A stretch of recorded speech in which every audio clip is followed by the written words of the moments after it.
是傅娟，欢迎收看今天的第9堂课。首先，让我们来一起欢迎今天跟我们一起上课的同学们。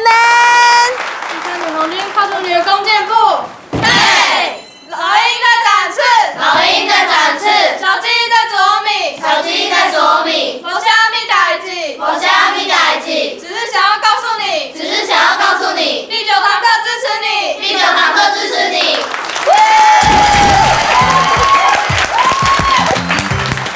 各位美丽的同学来自哪一个学校啊？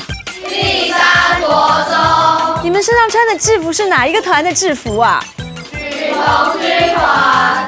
哦，所以我们今天来到现场的同学全部都是女童军团，所以你们是不是都很喜欢在大自然玩耍的同学？为什么今天我们要请来童军团的呢？为什么这批孩子这么喜欢在大自然当中呢？对，我们今天请来一位专家，他是大自然的专家，他也是鸟类的专家，他出了非常多本书，他到现在还常常要带着孩子去大自然中旅行。他是谁呢？今天来到节目中的特别来宾是热爱大自然的刘克襄老师。大部分的同学对他并不陌生，在课本中都曾经读过他的文章。他是一位作家，写诗、写散文，也写小说。他年轻的时候以鸟类生态为主要的散文题材，开启了台湾自然写作的风气。在多年的创作过程里，他不断地尝试各种自然和文史题材的写作，从台湾地理文物的论述、昆虫花草的研究、城乡生活间的变迁，他都用心地观察书写，甚至自己绘图。近年来，创作主题则以生态旅游、古道探查以及社区营造为主，带着读者一起感受台湾的美丽情怀。今天请到刘克襄老师，要来跟我们分享如何看见大自然的美丽哦。充满探索乐趣的第9堂课开课喽！让我们一起来欢迎刘克襄老师。老师好。主持人好，大家好。老师看到这一群女童军，然后突然发现说，哇，我们好有希望哦。为什么我会这样讲？其实我就觉得，孩子能喜欢大自然是一件好重要的事情。像我自己小时候啊，我们家旁边还有稻田啊，所以我们其实有很多有蛇啊，什么有甚至半夜还在客厅会有老鼠跑出来这样子的情况。可是像我们在我小孩生出来这段时间，我们就真的离大自然越来越远了，这也是我心中难过的地方。所以看到老师的时候，我就心想说，老师什么时候我可以跟着你的脚步一起走？你愿意带我们一起去吗？愿意啊！我常常带这个国中跟高中还有小朋友，那个小学小朋友。哦，你撇弃了妈妈？也可以啊，一起带啊，很多都跟着我一起跑。我每次带团哦，常常是小朋友来了，后面跟着一群妈妈跟爸爸。是哦，会不会觉得妈妈跟爸爸更奇怪？他们什么事情都搞不清楚。他们更有一种更好奇，因为什么？因为走到这种地方啊，他们会有一种怀旧的情感，因为他们小时候也是这样子。没错。那这个是一个很有趣，就是爸爸妈妈因为有这种怀旧，他们也很希望自己孩子能够一起能够亲近大自然，亲近大自然，好像这是一个共同的记忆。爸爸跟小孩子都有一个跟自然有一个三角关系哦。这是一个最美丽跟迷人的，就是有一个三角关系。这群孩子是不是都自己很喜欢大自然，所以你们才会加入童军团？有没有？我们先请同学来分享一下，你们有没有在野外印象很深刻的记忆？就是我们平常去露营的时候都要自己煮饭，然后我们就会自己劈柴，然后再搭柴生火。是。这让你印象最深刻，有没有生火生不起来的时候？也是有，有时候就可能试了好几次都生不起来。那就会觉得很困扰。还好有那个学姐啊，跟老师可以帮忙，对不对？对。还有哪一位同学有？其实就是在童军可以体验到跟平常在就是城市里面不太一样的生活。因为就是我有一次啊，就是去英国参加我们女童军的100周年的那个大露营。是，其实那个露营就是让我们是在他们一个城堡旁边的草地上面露营，所以我们是跟一群羊一起露营的，所以我们地上就是草地上面全部都是羊粪。所以我们要先把它挑起来之后，才能在上面搭帐篷，然后在那边睡觉。然后养是在旁边的小山丘上面。他们两个经验哈，我倒可以讲。刚刚说生火生不起来，对，以后你要教给一些，如果说有男生他也生不起来，你就要教他2个撇步。第一个用沙拉油沾那个卫生纸，沾然后卷一卷，点了就会着。尤其下大雨的时候生不起来，就用这个做。万一这个没有的时候，再用第2个步，就是万一没有沙拉油。第2个 pebble， 第2个 pebble 的是说，如果有鞋子有塑胶啊，因为真的很挤很冻又冷啊，切一小片的塑胶，一小片塑胶很容易着火。还有一个是刚刚他提到的羊粪，如果是干的，快点收集起来，不能丢。这个是什么？好宝贵哦。对呀，这很宝贵的啊。所以我到山上啊，有时候看到那个长鬃山羊或者那种山羌那个粪便啊，有时候我都会收集。如获至宝。对，说起来可以。童军啊，大概没有教这一课，因为大家不可能跑到山里面去教。可是以后万一有的话，要学看看。你后悔了哈，在英国没有收集羊粪。我们还有哪一位同学？好，在野外露营的时候，都会遇到一些昆虫啊，然后我自己很怕那种生物，然后就有一次晚上露营，在外面露营的时候，帐篷底下好像有生物在那边爬的感觉，因为到最后还是不知道那是什么啊。结果呢？结果后来就那些老师都来看过，后来就发现是没有东西，但是后来学姐好像晚上还是有听到的样子，有听到有东西在动，这样。这到底是什么东西？不知道。我们请那个自然观察专家告诉你说，可能是什么东西。可是你们睡觉的时候旁边不是有撒石灰粉吗？没有。应该要先撒石灰粉，然后做沟槽。下雨的时候水不会渗进来，睡觉就不会湿。然后弄石灰粉的话，就不会有虫蛇进来。通常都会这样子，甚至会先生个引火，但是要睡觉前要把引火熄灭掉，因为不熄灭掉会出状况。但是在原住民的话，如果是泰雅族，他是不熄火，为什么？因为熄火的时候，万一天气冷、失温了，你会冻死。所以他一定要火一直在，火是一种象征，一种安全。然后火可以有温暖，这个都是所以不一样。但是我们不可能这样一直放在那边，一直让它生着。可是生个引火会先把周遭，先把一些蚊虫驱走，这也是一个方法。哦，掌声鼓励！这大部分都有。我们其实一开始想要考倒他，结果我们完全考不倒他，对不对？哦，老师，你是从小就喜欢大自然吗？不一定我觉得刚刚那个同学提到说很怕昆虫，其实我也很怕昆虫，我只怕一种，我什么都不怕，我就怕那一种。哪一种？你猜看看。大虫、小虫，甚至连动物都不怕的刘克襄老师，最怕的会是什么呢？下段节目中继续来听老师生动有趣的自然课哦。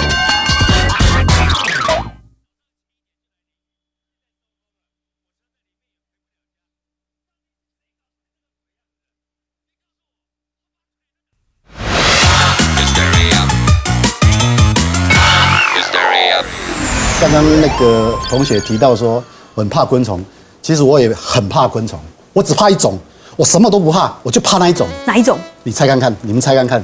蟑螂？不是，你猜看，有人猜得到，我送他书，送他奖品。螳螂吗？螳螂太大了吧？比螳螂这么可爱，祈祷虫啊，会祈祷，它很可爱。还有什么？蝗虫。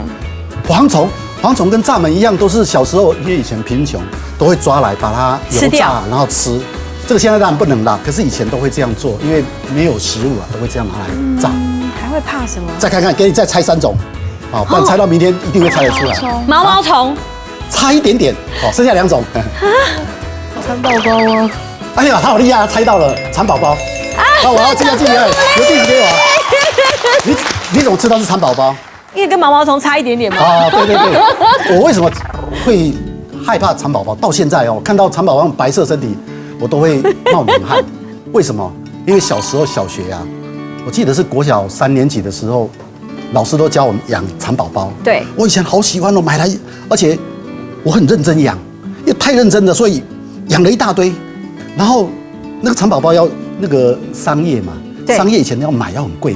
我又没有钱，我都去偷摘，为了给蚕宝宝吃，都去爬墙去摘回来，然后桑叶摘回来又怕它脏脏的，所以要洗干净，然后一边把它擦掉。所以常常中午跑回家吃饭，然后有1个小时的时间都在喂蚕宝宝。可是后来那个蚕宝宝一直生太多了，我就来不及的时候怎么办？老师并没有教我们说蚕宝宝生一大堆的时候怎么办呢？那到最后我只有做一件动作，什么动作？就把它丢到一棵桑树下面，让它自己爬上去。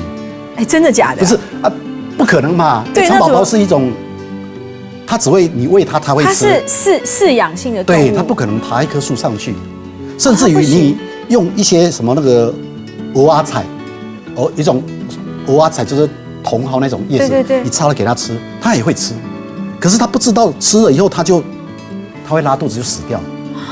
就蚕宝宝已经被喂养惯了，是，所以它是一个，你给它什么它就吃什么。所以它是一个饲养性的动物，对，没有野生的蚕吗？完全没有有，但是台湾我们现在养的不是，所以我就把大概1000多只一个盒子小小的，我只能放到下面，请他们自己上去，因为除了这样，我你真的找了一棵桑树，把它放在桑树下面，对，可是你也知道那个是个什么样的结果，一定是不可能活下来，所以他们就通通，所以从此我就有罪恶感。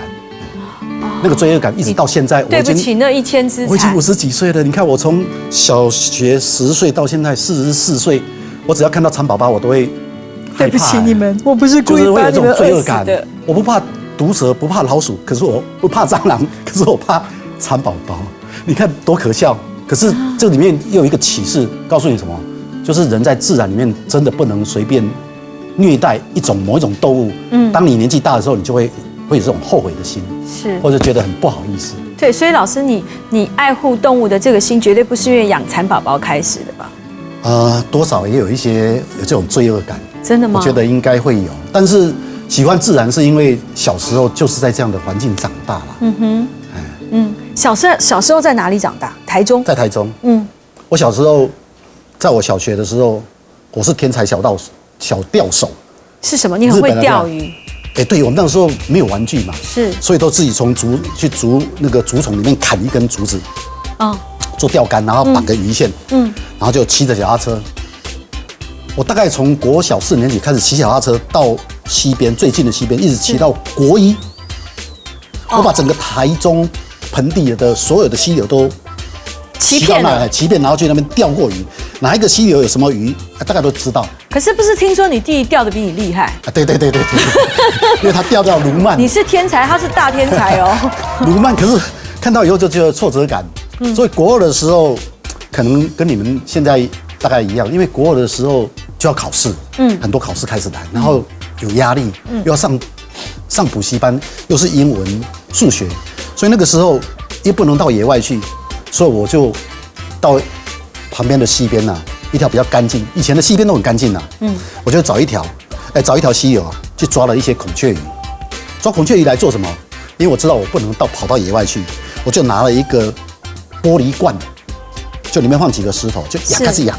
因为我觉得我不能出去野外，我就自己营造一个世界，是一个海底世界，对，一个自己的水里面的一个水的世界，我喜欢的。然后我在那边放一个山洞造景，然后弄一些水草，就让孔雀鱼在那边钻来钻去的，那我就觉得我很满足。